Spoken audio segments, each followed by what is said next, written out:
ভারতের উত্তর পূর্বাঞ্চলীয় রাজ্য মণিপুরে কিছুতেই কমছে না সহিংসতা। নির্বাচনের পর আবার উত্তপ্ত হয়ে উঠেছে রাজ্যের পরিস্থিতি। এবার জাতিগত সহিংসতা কবলিত জিরিবাম জেলায় মুখ্যমন্ত্রী এন বীরেন সিং এর নিরাপত্তা দলের ওপর হামলার ঘটনা ঘটেছে।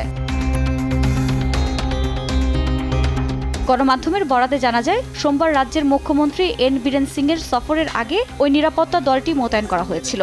রাজ্য নিরাপত্তা বাহিনীর ওই দল মুখ্যমন্ত্রীর সফরের আগে জিরিবাম জেলা নিরাপত্তা পরিস্থিতি পর্যবেক্ষণে গিয়ে বিদ্রোহীদের অতর্কিত হামলার মুখে পড়ে। পুলিশ বলছে, নিরাপত্তা বাহিনীর সদস্যদের বহনকারী গাড়ি লক্ষ্য করে একাধিক গুলি ছোড়া হয়। পাল্টা হামলা চালালে উত্তপ্ত হয়ে ওঠে পরিস্থিতি। এই ঘটনায় রাজ্য নিরাপত্তা বাহিনীর অন্তত 2 কর্মকর্তা আহত হয়েছেন। গেল কয়েক বছর ধরে জাতিগত সহিংসতায় উত্তপ্ত মণিপুর। এতে হতাহত হয়েছে বহু মানুষ। আফরিন মৌ, নিউজ ডেস্ক, দেশ টিভি।